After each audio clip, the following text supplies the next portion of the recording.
الرحمن السلام علیکم۔ آج 12 اکتوبر بروز منگل ہم بات کریں گے 3 اہم کیسز کے حوالے سے۔ مریم نواز کی گرفتاری کے حوالے سے نیب نے بڑا ایکشن لیا ہے، 39 صفحات پر مشتمل کینسلیشن آف بیل دائر کر دی ہے اسلام آباد ہائی کورٹ میں۔ جو گراؤنڈز لی گئی ہیں بڑی اہم تفصیلات ہیں، اور کیا ان گراؤنڈز کی بنیاد پر مریم نواز کی درخواست ضمانت خارج ہو جائے گی، کتنی ویلنٹ گراؤنڈ ہیں، اور کیا جو کینسلیشن آف بیل کا قانون ہے اس پر نیب کی درخواست پورا اترتی ہے، بڑی اہم تفصیلات ہیں۔ اور یہ بہت بڑا سرپرائز ہے نیب کا مریم نواز کے لیے، جو عدالتوں کے باہر کھڑے ہو کر پگڑیاں اچھالتی ہے، بالآخر وہ پگڑیاں اچھالنا اس کے گلے پڑ گیا ہے، اور اس درخواست کا کنٹینٹ اور اس درخواست کی تفصیلات میں آپ کے ساتھ شیئر کروں گا۔ ساتھ ہم بات کریں گے حافظ سعد رضوی کی رہائی کے خلاف پنجاب حکومت کی اپیل منظور کر لی ہے سپریم کورٹ آف پاکستان نے، اس کی تفصیلات بھی میں آپ کے ساتھ شیئر کروں گا۔ اور ساتھ عائشہ اکرم کیس میں مزید گرفتاریاں ہوئی ہیں، اس کے اوپر بھی ہم بات کریں گے۔ پہلے ہم حافظ سعد رضوی کی رہائی کا معاملہ دیکھ لیتے ہیں۔ لاہور ہائی کورٹ نے حافظ سعد رضوی کو رہا کرنے کا حکم جاری کیا تھا، اور یہ 1 اکتوبر 2021 کا آرڈر تھا جس پر عمل درآمد نہیں ہوا تھا، اور دوسری طرف جو کیسز تھے حافظ سعد رضوی کے خلاف اس میں رہائی کا حکم جاری ہو گیا تھا۔ اس آرڈر کو، لاہور ہائی کورٹ کے آرڈر کو، جو کہ ریٹ پٹیشن میں آرڈر لیا گیا تھا، اس کو چیلنج کیا گیا تھا سپریم کورٹ آف پاکستان میں۔ سپریم کورٹ آف پاکستان کا 2 رکنی بینچ تھا، جسٹس اعجاز الحسن صاحب کی سربراہی میں جسٹس مظہر علی اکبر نقوی صاحب اس بینچ کا حصہ تھے۔ جب عدالت میں کیس کی سماعت ہوئی ہے تو جو آنریبل سپریم کورٹ ہے، انہوں نے حافظ سعد رضوی کی درخواست ضمانت کا جو معاملہ تھا، یا جو رہائی کا معاملہ تھا، اور لاہور ہائی کورٹ کا جو فیصلہ تھا،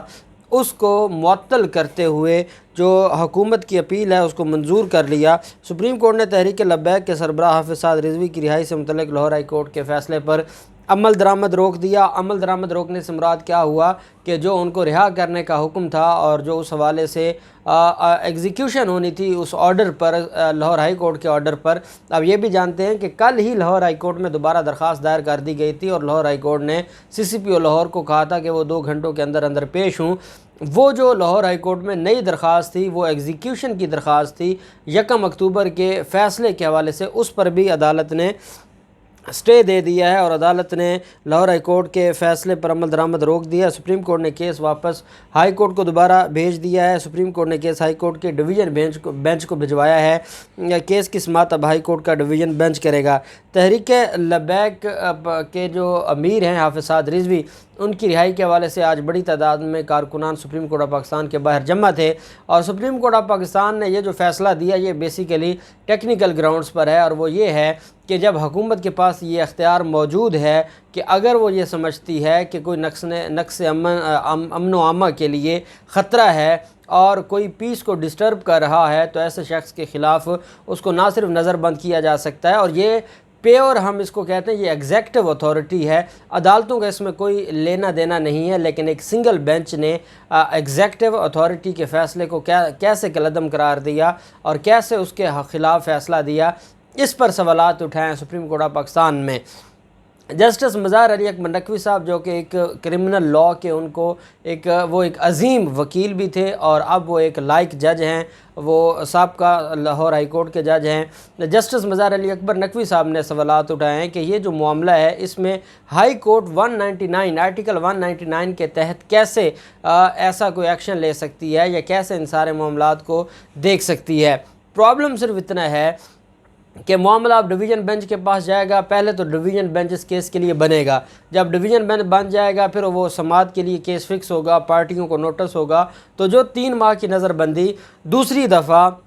حکومت پنجاب نے کی تھی، وہ تو ڈویژن بینچ کی جو پروسیڈنگز ہیں اس میں ہی نکل جائیں گی۔ لیکن ایک بات ہے کہ پنجاب حکومت پر جو بعض لوگ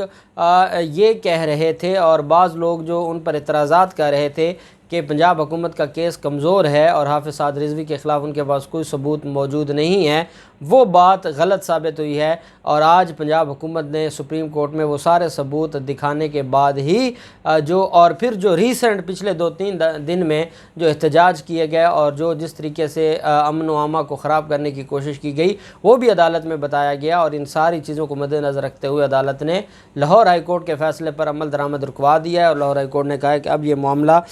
ڈویژن بینچ دیکھے گا، 2 رکنی بینچ ہوگا لاہور ہائی کورٹ کا، اور وہ اس معاملے کو دیکھے گا۔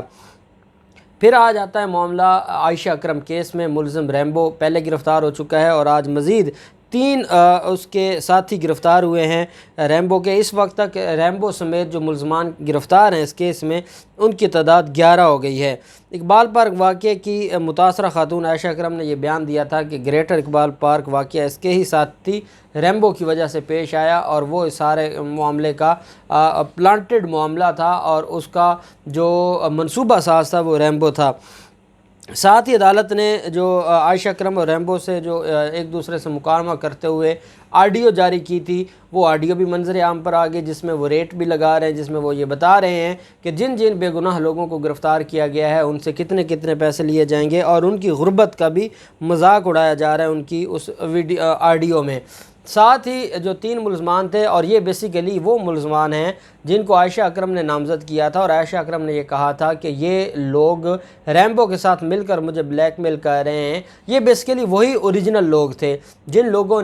لوگوں نے وہاں پر جو کچھ کیا، بیسیکلی تو وہاں 10 سے 15 لوگ تھے جو یہ سارے کام کرنے والے تھے، تو وہ اس میں 11 لوگ تھے جو ریمبو اپنے ساتھ لے کر آیا تھا۔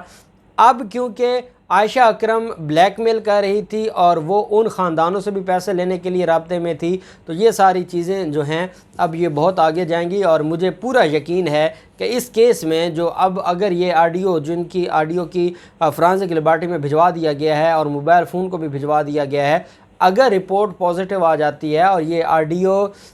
جو اوریجنل نکلتی ہیں، تو اس کے بعد عائشہ اکرم کی اگلی جو منزل ہے وہ جیل ہے، اور وہ بھی لمبے عرصے کے لیے جیل رہیں گی، اور جو ان کو باجی بنا کر جو ان کے انٹرویو لیتے تھے اور جو ان کے سر پر ہاتھ رکھ کے قوم کی تذلیل کرتے تھے، ان کو بھی انشاءاللہ وہ بھی جیل میں جائیں گے، کیونکہ وہ بھی ابیکٹر ہیں۔ اس کا مطلب یہ ہے کہ ان کو بھی پتہ تھا اور وہ سارے کے سارے منصوبے میں شامل تھے، اور اسی بنیاد پر انہوں نے پوری قوم کی تذلیل کی تھی۔ پھر معاملہ آ جاتا ہے مریم نواز کا۔ مریم نواز کے خلاف جو ایون فیلڈ ریفرنس تھا اس میں سزا ہوئی تھی، اور اس کے خلاف مریم نواز نے اپیلیں دائر کی تھیں۔ 2018 میں مریم نواز کی جو سزا ہے وہ سسپینڈ کر دی گئی تھی، اس کو ضمانت پر رہا کر دیا گیا تھا، اور پھر مریم نواز کا جو معاملہ ہے اپیلیں چلتی رہیں، پھر ان کے وکیل چلے گئے، پھر وکیل نیا آ گیا، پھر نئی درخواست دے دی، اس نئی درخواست میں نئے الزامات لگا دیے۔ اب وہ جو درخواست تھی جو ایڈیشنل گراؤنڈز کے لیے تھی، جس پر ابھی فیصلہ ہونا ہے کل 13 اکتوبر کو، اور عدالت نے دیکھنا ہے کہ جو ایڈیشنل گراؤنڈز لی گئی ہیں کیا وہ درست ہیں یا غلط ہیں، یہ ساری چیزیں ابھی عدالت نے دیکھنی ہیں۔ وہیں پہ مریم نواز نے لاسٹ ڈیٹ آف ہیئرنگ پر وہ جو درخواست دی تھی، اس نام نہاد درخواست کی بنیاد پر اداروں پر الزامات لگائے اور ججز کو پریشرائز کرنے کی کوشش کی، اور ججز پر انفلوئنس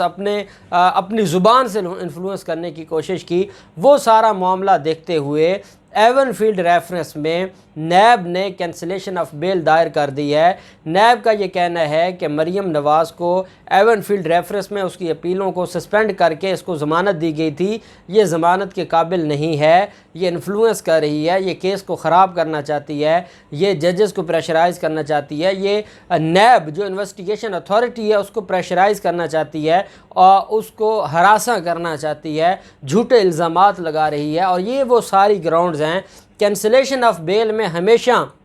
ایک ہی گراؤنڈ ہے جس کی بنیاد پر ایک ضمانت جو آپ کو ضمانت کا ریلیف ملا ہوا ہے وہ خارج ہوتی ہے، وہ ہے مس یوز آف کنسیشن آف بیل۔ جب ملزم اس کنسیشن آف بیل کو مس یوز کر رہا ہو تب اس ملزم کی درخواست ضمانت خارج کی جاتی ہے۔ یہ ہمارے کرمنل لاء میں یہ ایک ایسا پرنسپل ہے جس کو کوئی رد نہیں کر سکتا، اور اس کی بنیاد پر مریم نواز کے خلاف یہ درخواست دائر کی گئی ہے۔ ایون فیلڈ ریفرنس میں مریم نواز کی منسوخی ضمانت کے حوالے سے 39 صفحات پر مشتمل نیب نے یہ درخواست دائر کی ہے، اور یہ کہا ہے کہ مریم نواز عدالت میں دائر درخواست میں جو نیب نے کہا ہے کہ مریم نواز نہ ہی بریت کی اہل ہیں، ان کی بریت بنتی نہیں ہے، اور جان بوجھ کے وہ کیس کو لٹکانے کے لیے اور کیس لمبا کرنے کے لیے جھوٹی درخواستیں دے رہی ہیں۔ کبھی وہ اپنا وکیل پیش نہیں کرتی، کبھی اپنا وکیل وہ تبدیل کر لیتی ہیں، کبھی خود عدالت سے آ کے وہ ریکویسٹ کرتی ہیں کہ میرا جو کیس ہے اس کو آگے نہ بڑھنے دیا جائے اور میرے کیس میں جلد بازی نہ کی جائے۔ یہ وہ چیزیں ہیں جو یہ بتاتی ہیں کہ مریم نواز اپیل کو ڈیسائیڈ نہیں کروانا چاہتی، کیونکہ ان کو جو کنسیشن آف بیل ملی ہوئی ہے اور ان کی سزا سسپینڈ ہو گئی تھی، اس وجہ سے مریم نواز اب جو عدالتی نظام ہے اس کا کھلواڑ کر رہی ہیں۔ نیب کی جانب سے مریم نواز کی درخواست ضمانت پر اگر عدالت فیصلہ سناتی ہے اور اگر ان کی ضمانت منظور کرتی ہے تو پھر تو مریم نواز کو فی الفور اڈیالہ جیل میں منتقل کر دیا جائے گا۔ اور مریم نواز کے حوالے سے یہ بھی کہا گیا ہے کہ نفرت انگیز تقاریر کی وہ مرتکب ہوئی ہیں، اس وجہ سے کسی رعایت کی وہ مستحق نہیں ہیں، اور جو رعایت ان کو دی گئی ہے، جو کنسیشن ان کو دی گئی ہے، وہ اس کو غلط اس کے کا استعمال کر رہی ہیں۔ اس وجہ سے مریم نواز کی درخواست جو ہے وہ خارج کی جائے۔ نیب نے آرٹیکل 199 کے تحت یہ الگ سے، اچھا یہ کوئی سی ایم نہیں ہے، سول مسلینیس نہیں ہے، الگ سے ایک پٹیشن فائل کی ہے، ریٹ پٹیشن ہے انڈر آرٹیکل 199، اور اس میں یہ سردار مظفر عباسی اور ان کی ٹیم نے تیار کی ہے، اور 39 صفحات پر مشتمل یہ وہ درخواست ہے جس کی بنیاد پر مریم نواز جیل جا سکتی ہیں، کیونکہ درخواست ضمانت خارج ہوگی تو ساتھ ہی مریم نواز کی جو سزا ہے وہ سسپینڈ جو سزا تھی وہ دوبارہ بحال ہو جائے گی، اور یہ 7 سال کی سزا ہے جو ابھی تک مریم نواز نے نہیں کاٹی۔ نیب جو ذرائع ہیں ان کا یہ کہنا ہے کہ اس پر باقاعدہ نیب نے اجلاس بلایا تھا، اور نیب کے جو سینئر پروسیکیوٹرز ہیں انہوں نے اپنی پوری محنت کے ساتھ یہ درخواست تیار کی ہے، اور اس میں سپریم کورٹ کے حوالے بھی دیے گئے ہیں، اس میں جو ہائر کورٹس کے جو اس میں ججمنٹس ہیں ان کو بھی کوڈ کیا گیا ہے، اور عدالت کو یہ معاملہ سمجھانے کی کوشش کی گئی ہے کہ مریم نواز جس طریقے سے اپنے کیس کو لے کر چل رہی ہیں یہ کوئی قانونی طریقہ کار نہیں ہے۔ مریم نواز اب عدالت کے باہر کھڑے ہو کر بلیک میل کرنا چاہتی ہیں، عدالت کے باہر کھڑے ہو کے وہ گالیاں دیتی ہیں، عدالت کے باہر کھڑے ہو کے وہ جو انویسٹیگیشن اتھارٹی ہے، جو اس کے پروسیکیوٹرز ہیں، ان کو خوف و ہراساں پھیلا رہی ہیں۔ اس وجہ سے مریم نواز کی ضمانت خارج کی جائے۔ اب یہ کیونکہ آج دائر کی ہے، اس کے اوپر بھی سماعت کل ہوگی۔ مریم نواز کی جو درخواست ہے ایڈیشنل گراؤنڈ کی وہ قابل سماعت ہے یا نہیں ہے، اس پر بھی کل سماعت ہوگی۔ اور جو نیب نے پہلے ایک سول مسلینیس اپلیکیشن دی تھی جس میں یہ پلی لی گئی تھی کہ مریم نواز کا جو کیس ہے یا اپیل ہے اس کا فیصلہ 1 ماہ میں سنایا جائے، اس پر بھی کل جو بحث کریں گے عرفان قادر صاحب جو کہ سابق اٹارنی جنرل ہیں، مریم نواز کے وہ وکیل ہیں، وہ اور جو نیب پروسیکیوٹر ٹیم ہے وہ بھی اس پہ بحث کرے گی۔ اب دیکھتے ہیں کہ آیا کینسلیشن آف بیل ہوتی ہے نہیں ہوتی، اور میں یہ سمجھتا ہوں کہ اگر اپیل پر ہی 3-4 تاریخوں پر میرٹ پر سماعت ہو جائے تو اپیل ہی خارج ہو جائے گی، تو کینسلیشن آف بیل کی ضرورت نہیں رہے گی۔ اگر اپیل یہ اس کو لٹکانا چاہتی ہے، ڈیلے کرنا چاہتی ہے، تو کینسلیشن آف بیل میں جیل جائے گی، نہیں اگر ڈیلے کر سکتی تو پھر اپیل خارج ہونے کے بعد وہ جیل جائے گی۔ دیکھتے ہیں کیا ہوتا ہے، جو بھی تفصیلات ہوں گی آپ کے ساتھ شیئر کرتے رہیں گے۔ اللہ پاک پاکستان کامیاب ناصر ہو۔ بہت شکریہ، اللہ حافظ، پاکستان زندہ باد۔